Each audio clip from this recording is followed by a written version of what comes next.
Madam Arpadarai. Next speaker, Mrs. Arpadarai.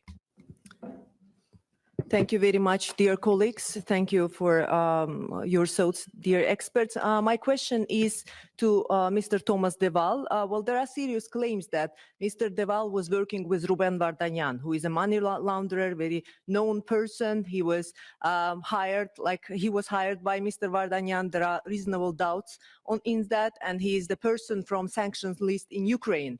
So I don't know whether he can be an expert here because he is. If he works for the Armenian side, which again I'm saying that there are doubts and serious claims on that, he cannot be expert. But again, the one thing that Mr.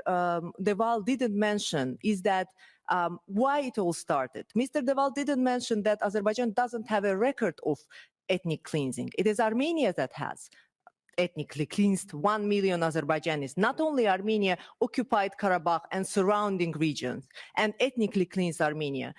The argument of Armenian side was always that we have ethnically cleansed Azerbaijanis because of the potential genocide. And the ideology was incompatibility of Armenians and Azerbaijanis. And this is not a sarcasm, dear colleagues. This was stated by their former president, that Azerbaijanis and Armenians cannot live together. For 30 years, they've been communicating it. For 30 years, propaganda, diaspora, politicians, experts, they've been trying to brainwash Armenians, saying that you cannot live with Azerbaijanis. And this is the result why Armenians actually left from Karabakh, because they are afraid because of this propaganda that was mentioned.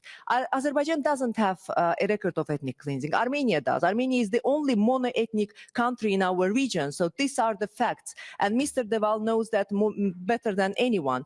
Also about Lachin corridor, the colleagues mentioned here that Azerbaijan is obliged to give some passage, free passage through Lachin corridor. Well, Lachin border post control is one of the border posts of Azerbaijani Republic. And there are rules, migration rules, border post rules, and everything.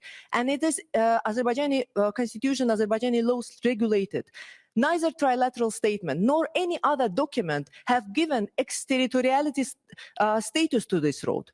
The rules still apply. We said that it is open for humanitarian, for civilians and cargos, but we didn't say that it will be open for Armenian militants, for Armenian weapons and ammunitions. For 3 years, this road was violated by Armenian side.